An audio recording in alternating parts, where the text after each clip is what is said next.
You ready? Ready. Okay. Let's go. So welcome to the very first episode of the Steph and Jamie podcast. What she's feeling. And what he's thinking. So I am Jamie. High five. We've made it. You are? This is 2 years in the making. I'm Stephanie, your second host. And as we just discussed I don't know what you call it, a subtitle of this podcast. Yeah. You tend to have a lot of feelings. I tend to have a lot of thoughts. Yeah. It can be a problem. I think it's an ongoing problem.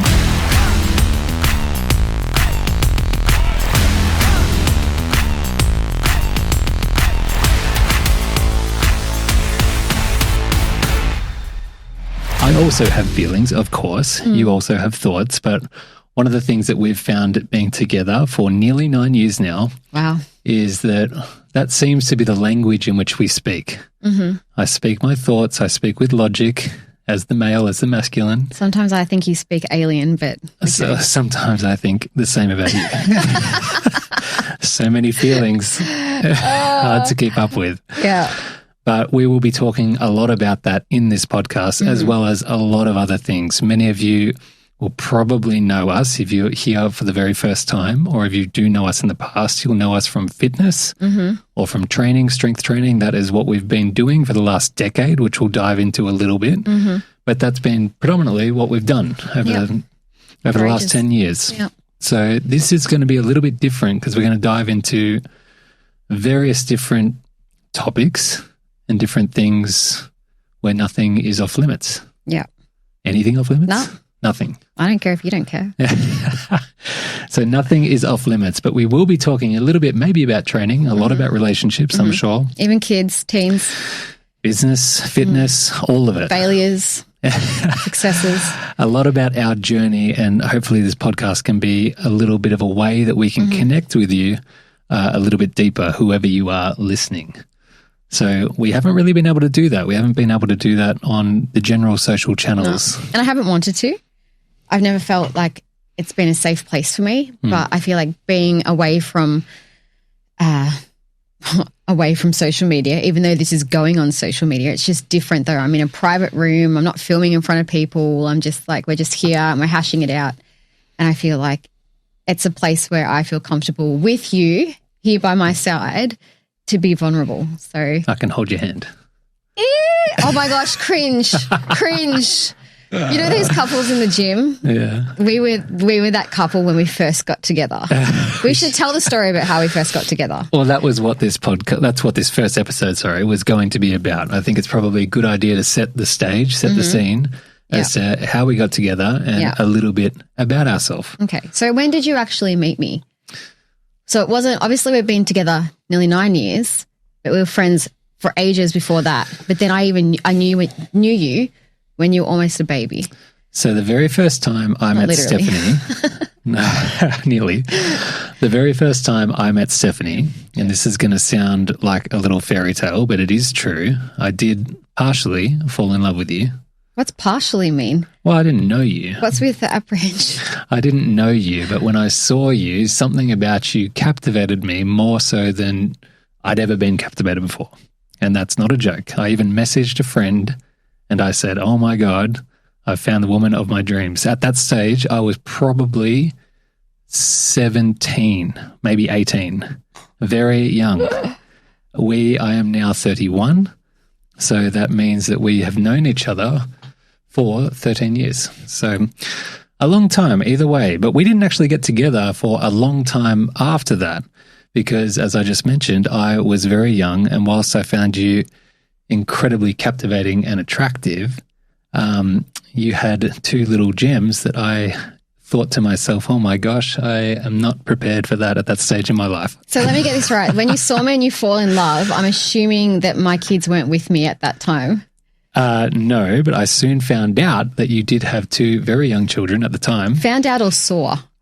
Saw. Because that gym had a creche. Did we say we were in a gym? We were in a gym. We met at the gym. Well, it was in a gym, the gym that Jamie worked at and I was training at. Patronate, yes. And I would train at that gym because they had a creche, so I could get my kids looked after while I went and had a session upstairs. That sounds weird, session upstairs. While I was training, upstairs because it's an upstairs gym. And then the pool was down the bottom. So, yeah, I would always like run those little kids up the little railway thing. It had like a rail, whatever, and put them in, then race upstairs to go train. So I'm assuming you were looking up from the top of the gym down at the creche and saw me.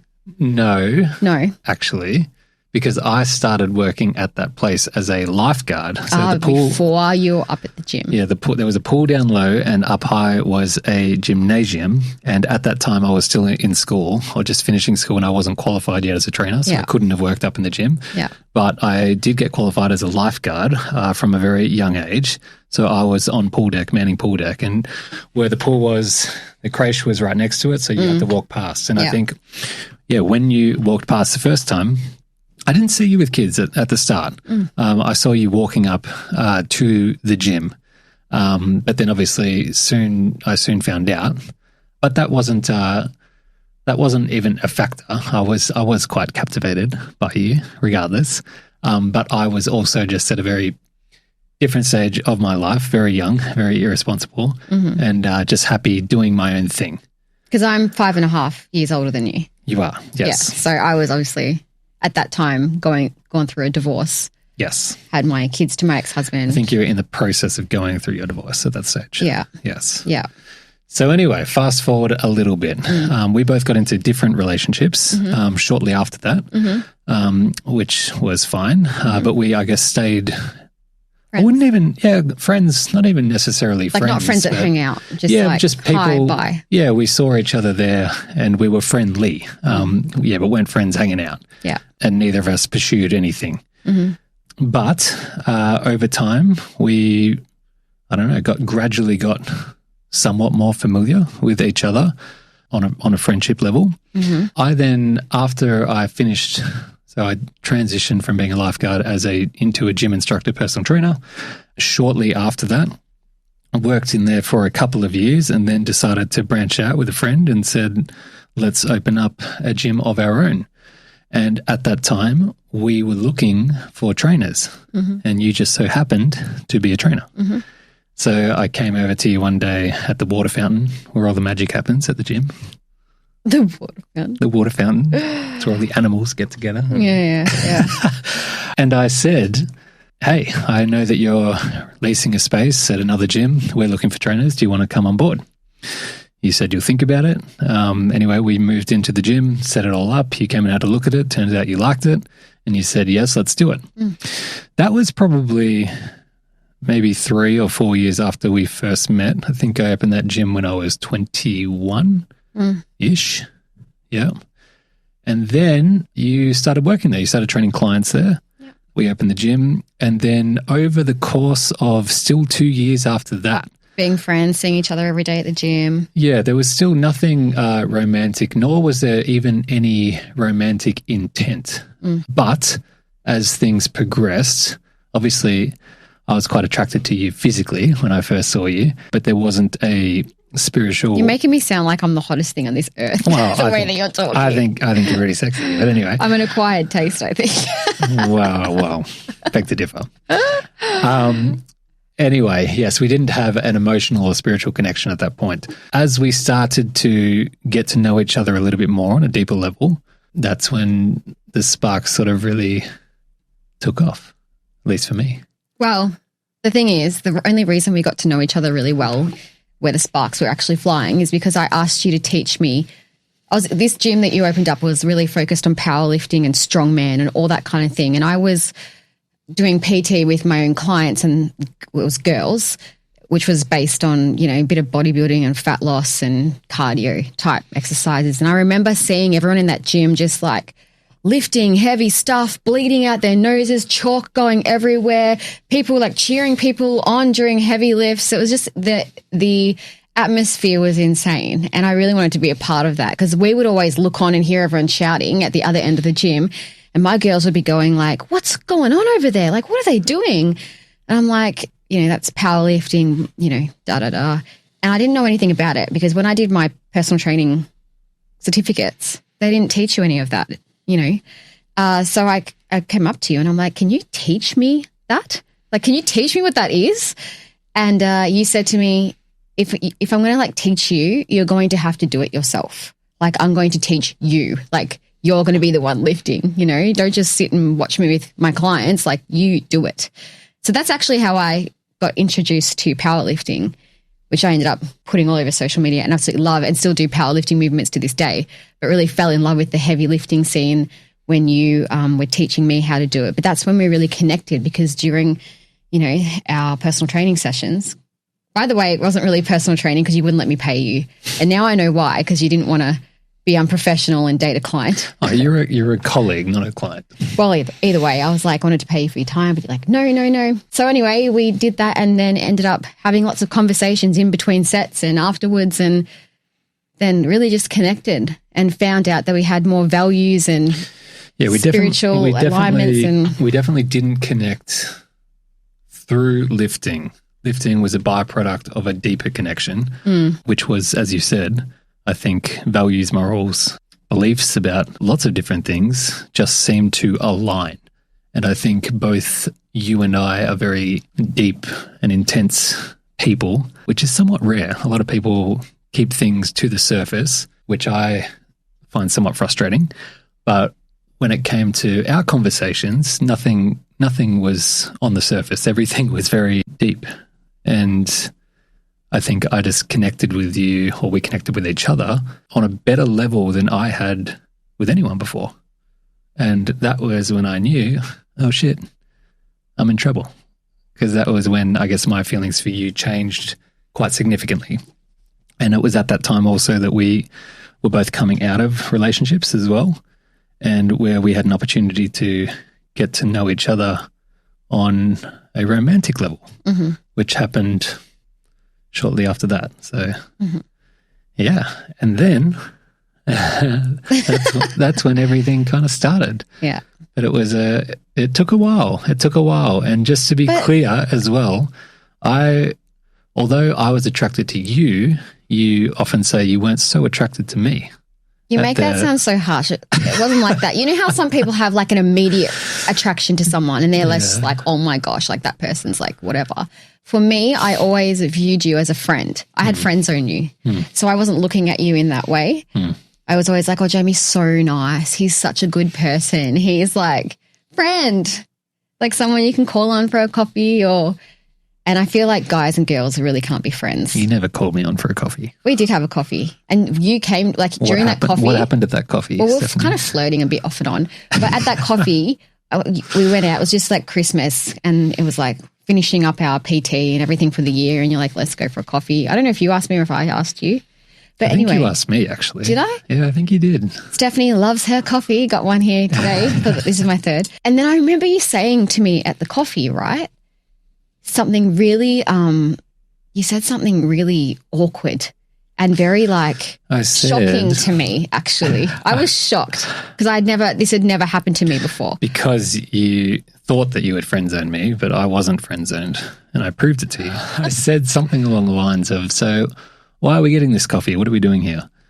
And you said, made that sound so like casual. You said, so what are we really intensely, by the way. So what are we doing? And I was like, what do you mean? What are we doing? I'm like, we're having coffee. And you looked at me like with almost bloodshot eyes, like you're about to murder me. I didn't. It felt intense. It felt intense. I was let's just cover that now, sidestep a little bit. There's one thing, you know how people tell you certain things about yourself? People often tell me, or the constant theme that people tell me is I'm a very intense individual. You look like you're bleeding from your eyes sometimes. Because I try and get into people's souls. And anyone who knows me knows that when I'd say that we end up talking on a deep level, that's how I communicate. Well, I was raised by my mother, a psychologist, who was every conversation was quite deep, and that's just how I converse. So if you see me getting intense, that's just who I am. I'm not getting angry. Felt like he was choking my soul. I was like, get me out of here. This is so awkward. I like a level of deeper connection than most. Yes. Well, coming from me, who has I'm a deep person as an individual spiritually and everything like that once you get to know me. But before that, back then when I was a little bit more immature, I was just playful and flirty and playful, and my family aren't that serious. My mum used to be a clown, for goodness sake, and a mime artist. My dad was an electrician. Like, my brother worked in radio. My sister was like traveling the world as a nanny. Like, we just came from such a go-getter. Jokester. Yeah, just not serious at all. Just, we don't know what we're doing in life. Let's just figure it out on the way kind of thing. And have a good time doing it. Where you come from a family of psychologists and professionals and just so like, we're just so polar opposite. So like when you looked me in the eye after my little playful coffee and like, la, la, la, fairies, dust, whatever, I was like, what do you mean? We're having coffee. And you were like, no, what are we doing? Like, where is this going? You said, what do you mean? We're friends. Yeah. And I think we're having coffee, we're friends. Basically, I think I said, well, I've got enough friends. This doesn't feel like a friendship. And then you said, well, that's what it is. And I said, okay, well, goodbye then. Goodbye, yet we worked together the next day, which was awkward, by the way, the day after. Well, it was just, okay, that's fine. I know where you stand. That's not where I stand. I'm not interested in a friendship. I was interested in something more. And because you weren't, I said, that's fine. I don't need to continue having coffees with you, though. We can continue to work with each other, but yeah, let's leave it at that as colleagues, if that's all we were going to be. But it turns out it got awkward, and I was like, this guy's weird. I don't like how he makes me feel. I feel pressured by him. He's too intense. Like, ugh. Like, nah. And I was like, this chick just laughs and doesn't know what she's doing. It's not going to work. Anyway, we went back to work as normal, and hi from the other side of the room. And it was at Christmas time, so it was actually a couple of weeks where we had a break where the gym shut. And then we came back a couple of weeks later. Everything was normal. And then that's when, I don't know, something happened where you said you were... No, you said, I think you said... Jamie has a better memory than me, so he's always going to tell me how it is. I think that you said something happened, I think because of Christmas. I think because it was Christmas at the time, I think you said we should go celebrate Christmas and have another coffee. And I was sort of like, okay, let's just go and do that for Christmas' sake. Then once we did do that, I think at the time you were coming out of another relationship and things are still a little bit... I think it was the same relationship that I just went back to a couple of times. Yeah, things are a little bit rocky for you, and I gathered that when we went out for coffee. So nothing eventuated from that. I just got a gauge of where you were at because I thought maybe she's come around. And no, I just wanted to lay in toxicity a little longer. Just wanted to eat it up. I thought maybe she's come around and she realizes I'm all right, but you hadn't quite yet, which was okay. I was still prepared to say, okay, no worries. That was a lovely time. Goodbye. Now we'll see each other at work again. Something I often see is guys getting very intensely chasing women or girls out of desperation, and correct me if I'm wrong, the worst and most unattractive approach you could take. True or false? Yeah, because you're easy. No one likes someone that's easy. Yeah. It's not fun. Like, you're chasing. And it's like, but the moment you don't want us, that's when we turn around and we're like, why not? And I think we should probably elaborate as well, because I said that that's actually what happened. That is what happened, yes. We'll get to that. When I said before that you weren't initially attracted to me, Stephanie, calling you that again, had a very interesting type, which was not me at all before we got together. I liked very heavily covered, tattooed bad boys. And I was not that, as you can see if you're watching on video. My ex-husband is covered from head to toe. So I am clear-skinned. Clear-skinned. And a little different, and ethnic as well. Often was ethnic is a constant thing. Because I'm ethnic. Yes, just natural, right? Which was a type for me, interestingly. But I'm okay. Can I say how many girlfriends you've had total? Sure. Because I don't want to overstep. No, that's another thing about men and women, which we will address on. Don't ever rat out your man or woman. Always have a safe place with each other, and always ask permission or check in with each other before you just rat someone out. But anyway, we agreed nothing off limits. No, just having respect for each other, but. I am your third Italian girlfriend. So you've had 3 girlfriends. All of them were half Italian and half Australian. All of them, which says to me you like feisty women. A little bit of feisty. Passionate women. Aggressive, because we are aggressive. Italians are aggressive. 3 long-term relationships as well. Long-term. I'm your longest. You are. But yes, there was at very young, 2 or 3 year, and then followed by a 4 or 5 year, followed by us now, which is nearly 9 years. So, Jamie can commit. apparently. But yes, I have been, I've always been in a relationship. Mm-hmm. Rarely single for very long. But the same goes for you. Mm-hmm. Yeah. Yeah. So I was not your stereotypical type, which I think was part of the reason why maybe you friend zoned me, because I didn't portray the thing that you normally look for, which is like... I don't intentionally look for it. I just gravitate towards it. Yes. We can talk about why on another episode. Daddy issues, baby. So it was interesting because I think many guys listening to that would have a similar experience. Not all guys are connoisseurs with women, but a way in which I was able to break free from that, I think, was being very detached from whether or not we ended up together.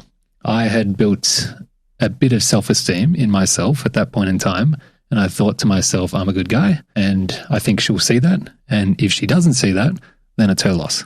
But I was still very much interested in you, and I wanted you to see that, but I wasn't going to force you to see it and go out of my way to manipulate you into falling in love with me, which I think was part of the way in which I was able to break, I don't know, the friend zone that maybe you put me in. I think I remember you saying to me, no joke, you said, look, I know that I'm a good guy, so you're either like, you're going to miss out, or, you're the one missing out, I think, or something like that you said to me. Well, I think... Something really shocking once again. You just were really overconfident. I think what happened was you, when I said the first time, so what are we doing? And you were like laughing, ha ha ha, we're just friends. And I think I said, no, we're not just friends. And then I think because maybe you were laughing it off, I was like, no, I'll be the one laughing if you're going to laugh this off. See the intensity. Scary. Scary. If you don't know Jamie. You're about to. So anyway, yes, I was, I did lay down how I felt and the law. And I think that, yes, carrying yourself with confidence goes a long way, for sure. But anyway, to the point. There was a situation at the gym when we were working one day, and my client said to me, oh, Jamie's looking for a housemate. And he said, I'm looking for a housemate. He said I might be able to move in. And I was like, That person was a girl. It was a girl. It was a girl. And I was like, I didn't know that. Okay. And I was in rage. Internally, I was feeling rage. And I was like, who the hell does he think he is moving in with another girl? When we weren't, this is where the feelings are going to come into play, because we weren't together. And it's so funny. You marched into the office where I was sitting at the time. As soon as she left out the door, I'm like, okay, bye. You came in and you said, excuse me, what is going on here? Is this true? And I said, yeah, it's true. I need a housemate. I need somewhere to live. Go get a boy. For goodness sake. Why do you have to move in with a girl? It wasn't even really a thing, but it was mentioned as a passing comment. But anyway, you said to me, really, now who's the intense one? You were looking at me with intensity in your eyes, bloodshot eyes, and you were like, what do you think you're doing? And I said, what do you mean? I'm just trying to find a housemate. And you were like, well, how would you feel if I did that? Moved in with another guy. And I was like, it's funny. I was like, well. No, you said to me, I wouldn't like it. I remember that bit. After you pushed me, because I was like, we're not together. What are you talking about? And then you said, how would you like it? You tell me, how would you like it? Yeah. You always, which is something that you'll find out about Stephanie. Don't push. Push until she gets an answer, which is a blessing and a curse. Anyway, I came and I said, yes, I wouldn't like it. Because we knew that there was something there, but I think that was probably the first time that you realized that I want him. He's mine, not yours, girl. Okay, he's mine. another tip for guys: jealousy can be a powerful thing. And then I think I got obsessed with you after that. because I was like, no, I realized I liked you. Like I shouldn't even care if I didn't really have feelings towards you. I shouldn't have even cared one little bit if you moved in with this girl or not. It wasn't even a said and done thing. It was just like words, like you were just like all talking. It wasn't even like happening. But I realized I was like, oh my gosh, why do I feel this way? And I just got, I don't know. It's like it opened the floodgates of my heart. Everything just went like from red to like green. I'm like, this is it. Like I think like going back to dating, supply and demand is a big thing. And we talked about the bad boys. I think a part of the attraction with the bad boys is a high demand, maybe because women assume they're often available and down, and they're also interesting and dangerous and whatever. But at the time, maybe you didn't see that there was a high demand because I wasn't carrying myself like a ladies' man trying to go on a whole bunch of dates and do all of these things. So when that happened, that was when there was a bit of demand that put some pressure on that then opened up the floodgates into, well, crap, I don't want to lose this guy because I thought he was going to be there forever maybe. Do you know what? You have to be careful with what you just said because it can also go wrong when a guy, let's just say he uses what you're saying, supply, demand, whatever. If he goes over the top or he starts flirting with other girls to make another girl jealous, he becomes undesirable because we think, ugh, he's just a sleaze. So there has to be like a really smart way where you don't make yourself look like you're just that guy. Like an F-boy. Is that what you mean? Yeah. Well, I don't know about other girls, but for me personally, that's yucky. I don't like that. Like, don't go. Yeah, but you don't like that now. Did you always not like that? No, I know what type of personality I am, and I'm a bit jealous. My mum's jealous. I think there's healthy jealous and unhealthy. I sit in the middle. But in that situation, yeah, for me, with any other guy, it's like not good. I don't like that.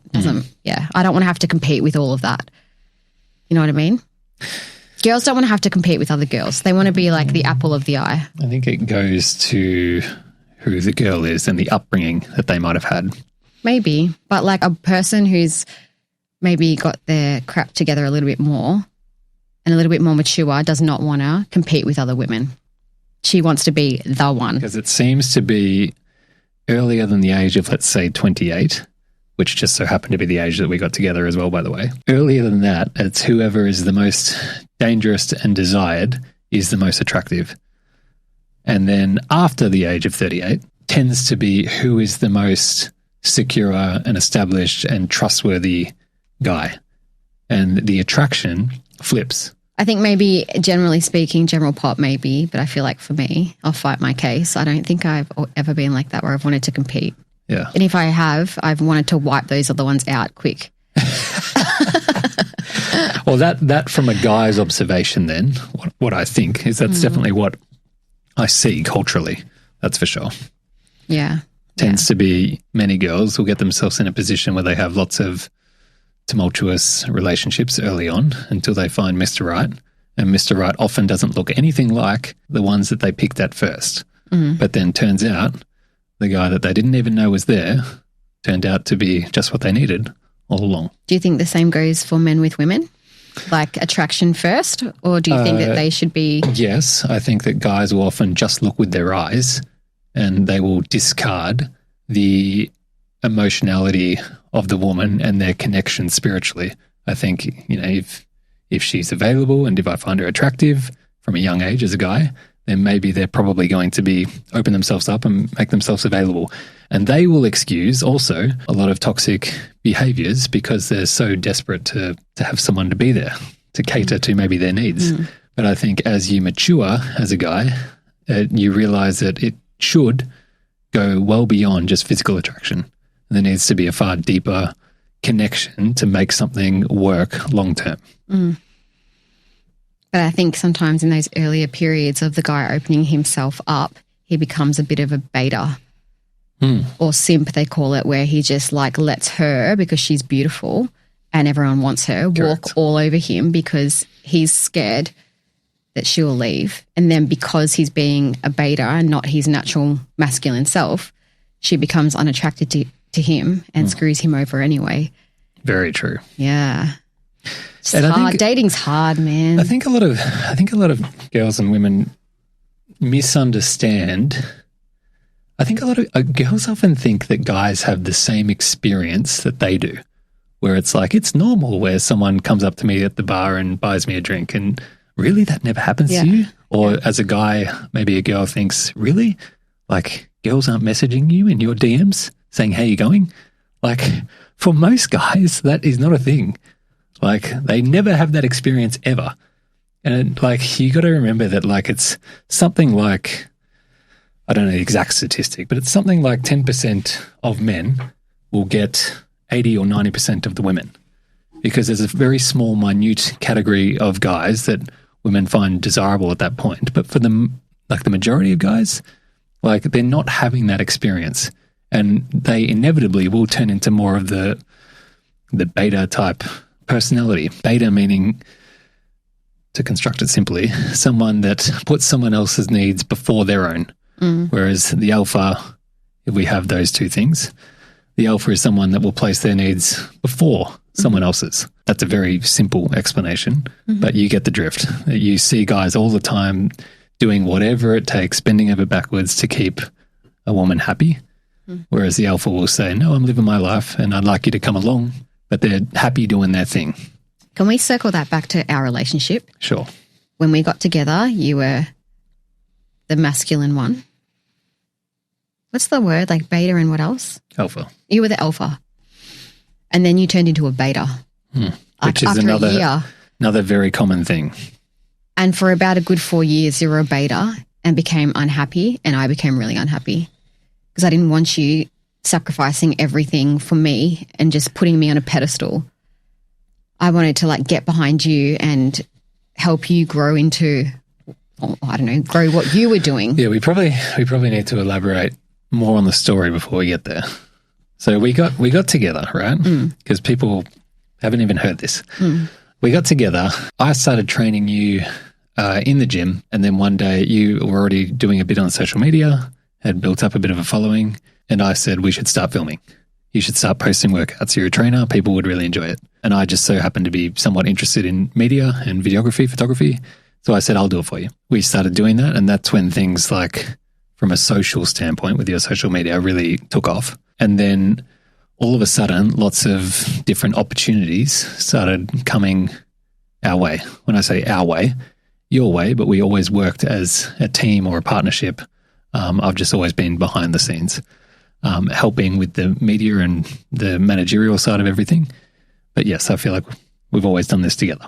I decided to leave the gym that I was working at. I sold out of my portion of the place, and we started working together full time. In that time, that was when, what you were talking about, there was a very strange dynamic and strange turn for me, because you almost kind of became my boss in a way. I was sort of working for you, which I did voluntarily because I wanted to help you, and I saw that this was going to be, lead to many doors that could open. But I did get behind you, and I said, how can I help you grow this thing? And that's when I started to feel the dynamic within myself shift. And all of a sudden I had to inevitably become far more concerned with how you're feeling, and often would put you before myself, which is the explanation I just gave before of the beta and the alpha. So the beta will put someone else's needs before their own. The alpha will put their needs before someone else's. Not in a malicious way, but in I know what's good for me type way. And having a level of self-care and respect for themselves, that's what they'll do. So anyway, yes, during that time, that is absolutely when I flipped the switch and became a little bit more beta-esque. And that really screwed things up a lot. Because I lost respect a little bit. I'm like, why aren't you building your own tower? And more importantly, I lost respect for myself. And it's interesting, like guys will, we're often taught that, be selfless, give your all to the person. And that's lovely in a sense, but it can absolutely go too far when it goes against the expense of your own needs. And I allowed that to happen. And I turned into this warped, demented version of myself. So much so to the point it got to a point where I didn't even really recognize myself. And I was just doing things purely behind the scenes and not really building anything other than just helping you in the day-to-day stuff that came with building this media enterprise that we built. You ended up resenting me for it. You put me there and then resented me for it. Yeah, I did. Yep, which was a bit toxic in itself. And I wasn't intentional. When you fall into victimhood, the last thing that you want to do is take responsibility knowing that you put yourself into the shit. I was looking for someone to blame as to why I felt wrong, why I felt bad, why I no longer recognized myself, why I allowed myself to, not take priority in what it is that I wanted for myself. And you were there. You were the punching bag. You were the closest person. So I said, it must be because of you, which is totally unfair and totally wrong. But I think us as human beings tends to be what we do. And I spent a while living in victimhood. You did very well to bear with me through that. It took me a while to say, actually, no, maybe I'm in control of myself. I don't know how long that took, but it took a while to say, I'm going to make my own decisions here. And I'm going to do what's best for me. I'm going to give myself a little bit more self-care than what I was giving at the time and start making some decisions for myself. And funnily enough, at the time, I thought, well, if I do that, she won't like it because she's so accustomed for me doing things for her. As I leaned into it, I realized that you actually liked it more. And I think there was a level of respect that you found toward me once again. But it took a while. And it's still something that I fall into. I think when guys get tired, especially in a long-term relationship, and because they're forever just trying to keep the peace, they often trying to cater towards her feelings and regulate and stabilize her feelings. And in doing that, they start compromising their own beliefs and they start biting their tongue when maybe sometimes they shouldn't. Like plenty of times where I would think, I feel angry right now, but I'm not going to express it because if I do, it's going to lead to a fight and I can't be bothered with the fight. So I'll just shut up. And that's very beta-esque in itself and something that even still to this day, I can absolutely fall into. And when you do that, I/women sniff out inauthenticity. We sniff it out and we're like, why are you being so fake? You're being untrustworthy. Why are you lying? Just tell the truth. Stop trying to keep the peace. Like, what are you really feeling? Just say what it is that's on your mind, because we're watching you build up your own resentment from doing that, from not having a voice and putting all of your own, needs aside for us. We don't want you to do that. And I always say to you, I said it to you in the car before we came here, I feel like with you sometimes it's either hot or cold. It's never in the middle. And when we first got together, I said, there's just some things in a relationship where you need to compromise. And I remember you laughed at me. You're like, compromise? You couldn't get a grasp of what that meant in a relationship. And then obviously once we started one, that was the major thing that we would do, compromise on everything. But yeah, in a relationship, sometimes it's just like, I want to keep the peace. So you go completely cold to keep the peace. Or you're like, I'm so angry about this. And then you go completely hot and then get outraged about everything. So sometimes it's just a matter of regulating and sitting in the middle and knowing when a good time to say your piece is and then knowing when to hold back, which is really, really hard for men, because if you just let your emotions fly all the time, then the woman feels unsafe and the whole thing's just chaotic and we want you to be strong.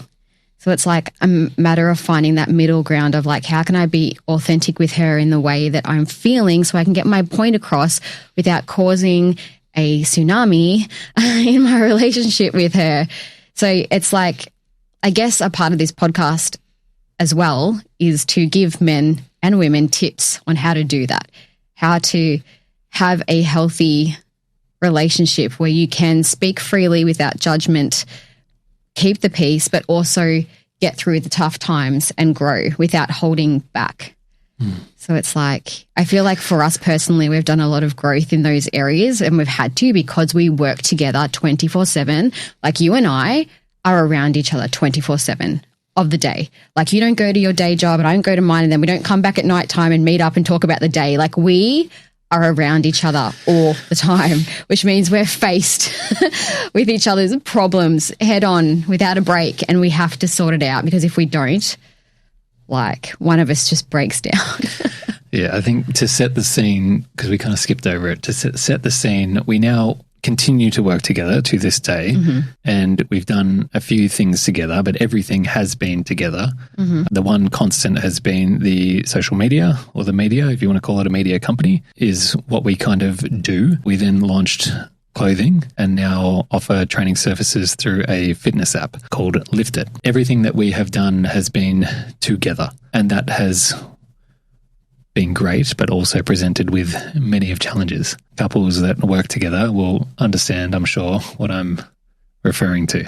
But you are very right in what you're saying. It's a constant theme and struggle balancing the work, the relational aspect, the parenting aspect, and everything else. Because the kids have gone from kids to teens, which has been another huge, I'll say, disruption, because that's what it feels like. It's a very, for me personally, like a black and white flip from like parenting a child to parenting a teen, because the teen thinks they're an adult, and in a way they are a little adult, but you have to also flip mentally to them being an adult from a kid and treat them in a different way. So that's a whole nother segment, but like that's what I'm personally dealing with now. So it's like running the businesses together, raising the kids and their transitions. And it's like there's always just something to deal with head on where you just don't get a second to breathe. So speaking of flips, one of the flips that I had to go through, which was very confronting for any step parents out there,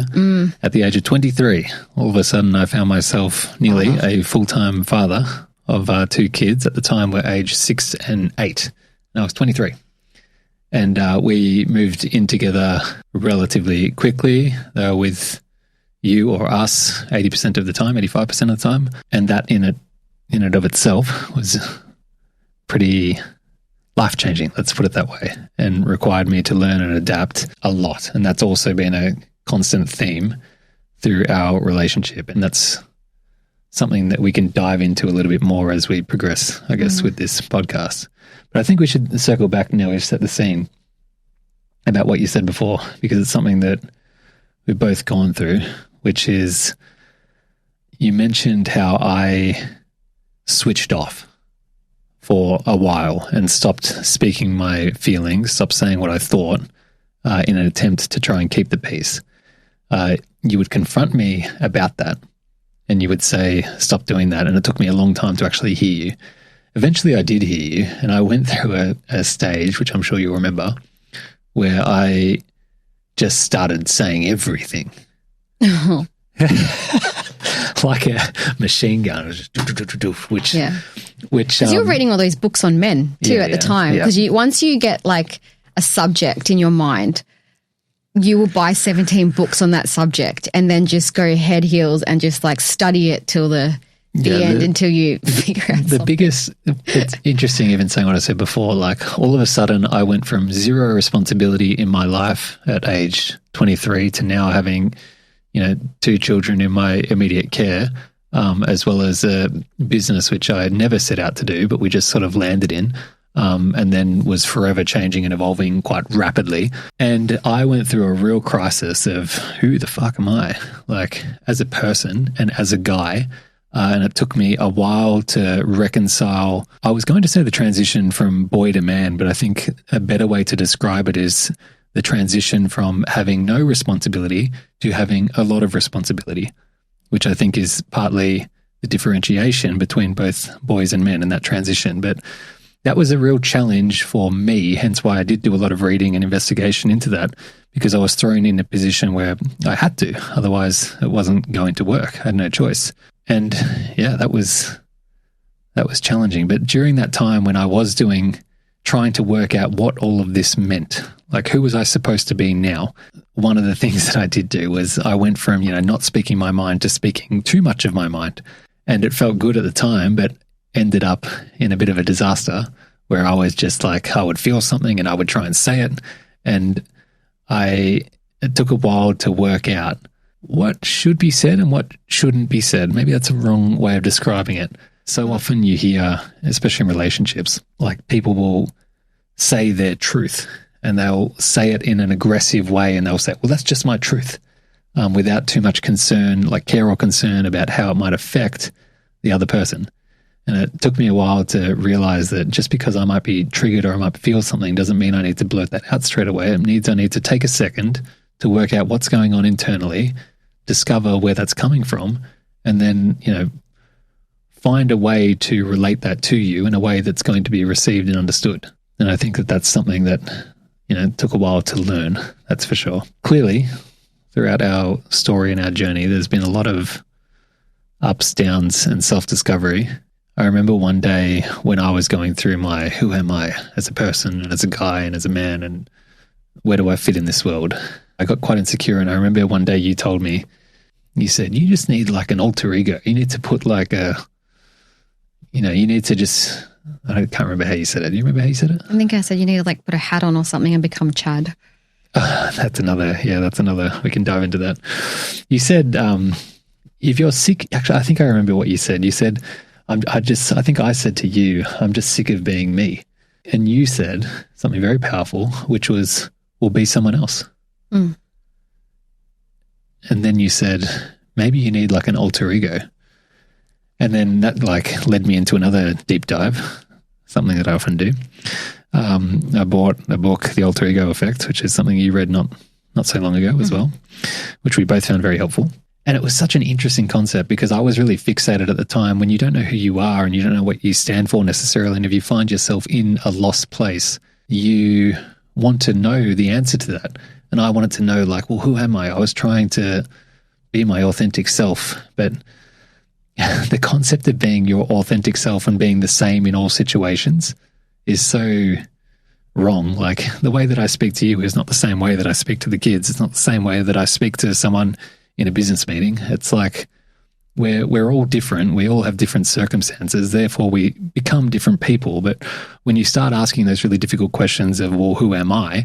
You want to start being the same person for everyone, and you think that that's a really good thing. I tried that. It didn't work, which led me into this whole alter ego thing. And then a really powerful realization from reading that book was discovering that instead of trying to find the real you and be this real version of you all of the time in every situation, because it's a hard thing to try and reconcile, the realization I came to was that I could be whoever I want to be based on the experience that I want to have. So rather than trying to be this constant Jamie, I could put on a hat or put on a mask or put on the voice or the persona that I wanted in a specific moment to create an experience that I wanted to have, which was a super powerful realization for me. It's powerful to have an alter ego, someone when you don't feel like you're strong enough to be yourself, or you feel like you don't have the confidence, say as Stephanie, to go and do something.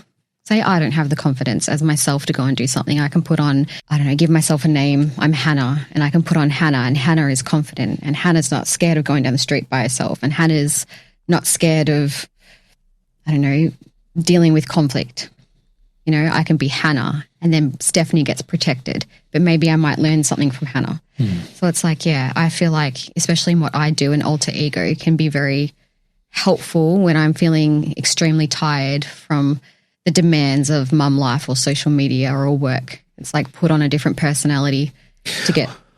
Well, it's even more important, I think, for you because you are more in the public image with millions of people saying what they think about you. It can be a way to protect you as Stephanie. Mm-hmm. Yeah. Because you deal with a lot of criticism. Yeah. And Stephanie doesn't like that because Stephanie wears her heart on her sleeve. And she can get very weighed down by what people think and say about her because she's sensitive. If we're lashing out at someone, it's often because we don't want to look into the mirror about our own inadequacies. That's most hate comments. Mm-hmm. That's spot on as to what's going on with that person. Because people who have their own thing going on and happy aren't sitting on the computer doing hate comments. Like they're not sitting there typing hate to other people. They're living their own journey, building their own dreams. They don't have time for that stuff. So it's a certain type of person that's unhappy in their own life, that feel inadequate in themselves, that are attacking other people. So the next time you feel jealous and you want to type a mean comment, if you're someone that does that, look in the mirror. Is that what we're trying to say? That, and I also think if you're the person on the receiving end of hate, see it from their perspective. It's really not about you. I need to speak to myself when I'm saying this, because sometimes I make it about me. I'm like, they just hate me because maybe I'm hating myself. You know, sometimes I'm like, I don't want to post today. People are sick of me. I'm sick of myself. You know what I mean? So, yeah, I feel like you have to be very careful when you read things that you don't let it get in. Try and understand where it's coming from and don't allow it to stop you from doing what you're doing or pursuing your dreams, because that person's not going to be around when you die or when you're succeeding. They're long gone. They shouldn't have so much power over your, you know, your endeavors and your dreams, for sure. I think it goes back even to what we were talking about before with the, you know, being who you want to be based on the experience that you want to have. Like using the makeup thing, like, so what if someone feels good putting on makeup? Like, I get in so much trouble for it. It's so funny. It's a real trigger for people. Who doesn't want to feel pretty? I don't understand.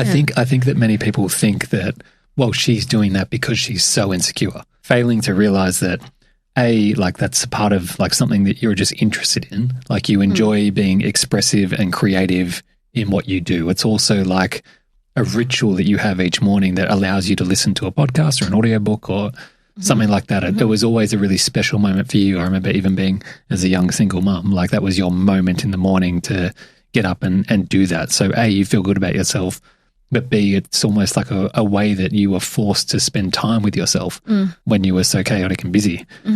But I just think that it doesn't, like, it's funny, like trying to create a justification for just doing something that makes you feel good. And like, if someone has a problem with that, then that's their problem. Like, don't make it yours. Yeah. But we all can very easily do that. It's hard to hear criticism and understand that it's coming from a place of that other person's insecurity, and hard not to wear it and take it on board. Yeah. Which is something that you've had to deal with a lot of. Yeah. Which in the past has kind of shaped and molded me in a negative way. And after years of doing that and receiving comments or messages, people calling you dumb or stupid or hoe or whatever it is, you try not let it get it in. But yeah, after years and years of wearing it, you kind of start to question yourself a little bit. And then you're like, I just don't want to be seen anymore. I just want them to leave me alone. Which I think is also partly ties into why we're here doing this now, because often another criticism is, you know, why don't you talk more about your kids or your life or this? Like if you go on Steph's social media, you'll see that it's pretty much just training. Like that is who you are. You are a trainer. So you've often tried to stick in that lane, but people do want to get to know you more, and you've always been somewhat resistant to that because you don't want to open yourself up to even more criticism that you already receive. Yeah. But I think in doing what we're doing now, this is maybe a way that we can express more of ourselves and our life. Yes, and do that. And we could talk all day on that, but we should probably wrap it up because we're probably way over time. And I think we'll have so many more topics to come. And also, you know, we're launching these new pages, this podcast page. So write in, send us a DM if you have any questions or topics that you want us to talk about or need help with. Like, we are so happy to have a chat around this table and hash it out and answer some of your questions about us or about your own issues or your own growth. We're here to help and discuss, figure it out together. So Definitely. Feel free to send us a message or a DM.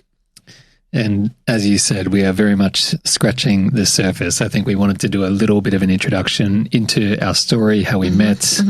We didn't really touch on what we're doing now, but we can touch on that a little bit more in a future episode. And if you have any suggestions, then yes, feel free to send them through.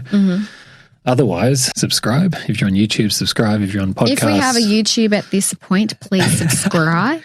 Other than that, follow on Instagram because that's where we're going to be first.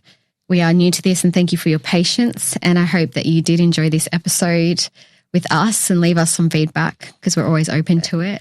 Yeah. Thanks for watching our first episode. Thank you for watching, and there will be more to come. Sounds good. Peace out, team.